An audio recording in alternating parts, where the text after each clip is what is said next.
لیکن جب آج میرے وطن کو ہی مسائل درپیش ہوں، میرے وطن میں ہی ایسی سازشیں جنم لے رہی ہوں جس سے میری ملک کی سالمیت کو خطرہ لاحق ہو، تو مجھے اپنے حقوق کے معاملات کو اٹھانے کا اس وقت اچھا نہیں لگتا۔ آج جو صورتحال ہے محترم بکلا، ہمارا ملک جو اسلام کے نام پر مسلمانوں کے لیے مورد وجود میں آیا تھا، لیکن مسلمانوں کے لیے اس بننے والے ملک میں جس طرح صلاح الدین صاحب کہ ہم اب تک انگریزوں کے قانون کے مطابق اس ملک کو چلانے کی کوشش کر رہے ہیں۔ آج اس ملک میں زکوٰۃ تو مجھ سے اور آپ سے وصول ضرور کی جاتی ہے، لیکن سود کی مالا اتارنے کے لیے حکومت اپنے گلے سے تیار نہیں ہے۔ آج اس ملک کے اندر وزیر اعظم منتخب ہونے کے لیے مسلمان ہونا تو شرط ہے، لیکن کسی امریکی یا یہودی کا ایجنٹ ہونا کوئی اس پر پابندی نہیں ہے۔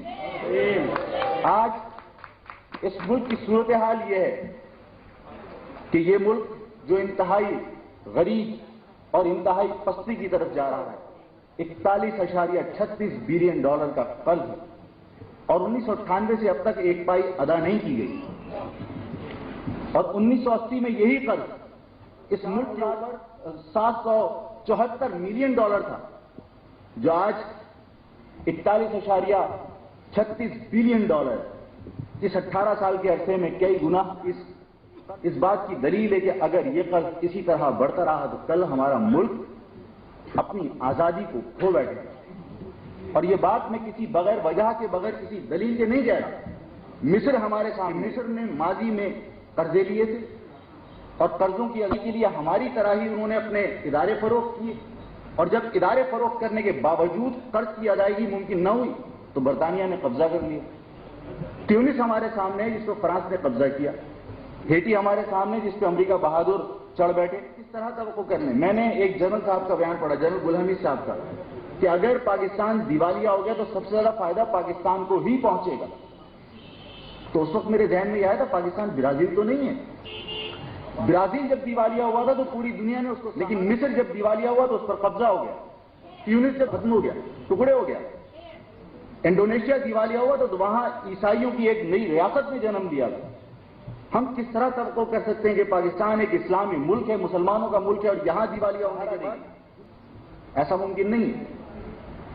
محترم بکلا، ہم آج IMF، ورلڈ بینک سے قرضے لینے پر فخر محسوس کرتے ہیں۔ ہم اپنے وسائل کو، اپنے قدرتی وسائل کو بروئے کار لانا نہیں چاہتے، اور اگر کہیں جائے تو اس کو منجمد کر دیا جاتا ہے۔ یہ صورتحال اس ملک کے لیے کوئی اچھی تو نہیں۔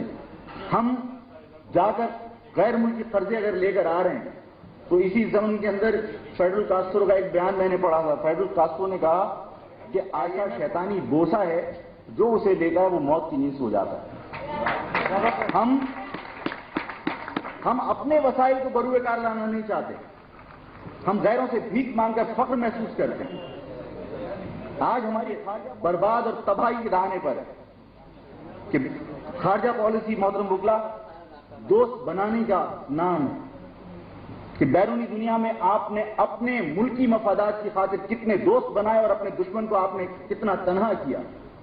اس ملک کے سربراہ، چاہے وہ جمہوری حکومت کے ہوں، چاہے وہ آج کی اس فوجی حکومت کے ہوں، ان کا اپنا کردار اور ان کی وزراء کی فوج کا کردار یہی رہا ہے کہ وہ کشکول لے کے ان کا مقصد صرف بھیک مانگنا، غیر ملک اور بھیک مانگنے والا یا مانگنے والا اور دینے والا، اس میں دوستی کا رشتہ کبھی قائم ہو ہی نہیں سکتا۔ ہم محکوم اور غلام کے رشتے قائم کر کے سفارتی تعلقات یا ہم اپنی خارجہ پالیسی کو کامیاب کریں، اور یہی وجہ ہے کہ آج آپ کشمیر کے معاملے کے اوپر تنہا کھڑے ہوئے۔ آج کشمیر کے معاملے کے اوپر آپ کے ساتھ کوئی چلنے کے لیے تیار نہیں۔ محترم، آج جو بلوچستان کے حوالے سے صلاح الدین صاحب نے کہا، بلوچستان واقعی ایک ایسا پلوٹو ہے دنیا کی تہائی آبادی کا پیٹ پال سکتا ہے۔ ابھی گزشتہ چند دنوں پہلے خبر پڑی کہ جہاں وہاں سے کئی لاکھ بیرل یومیہ کا تیل دریافت ہوا، لیکن منجمد کر دیا۔ سیندیک کا پروگرام آپ بھی اس سے واقف ہیں، 4 ارب روپے خرچ ہوں گے، 14 ارب روپے خرچ ہو چکے، 1.5 ارب روپے کی سرمایہ کاری مزید ضرورت ہے۔ ریلوے لائن وہاں بچ چکی، پانی کی پاور اسٹیشن، بجلی گھر وہاں بن چکا، لیکن اس منصوبے کو صرف منجمد اس لیے بیرونی دنیا نے لگایا تھا، تخمینہ یورپ کی ان کمپنیوں نے لگایا تھا جن کی نگاہیں اس بلوچستان کے ذخائر پر لگی ہوئی تھیں۔ وہاں سے بین الاقوامی اور جو بڑے ادارے انہوں نے تخمینہ لگایا کہ 1.5 ٹن سونا سالانہ وہاں سے نکل سکتا ہے سیندیک کے پروگرام سے، 2.25 ٹن چاندی نکل سکتی ہے اور 12,000 ٹن خالص تانبا نکل سکتا ہے سالانہ۔ سیندیک کے پروگرام کو 1.5 ارب روپے کی خاطر بہانہ بنا کر اس کو روک دیا گیا۔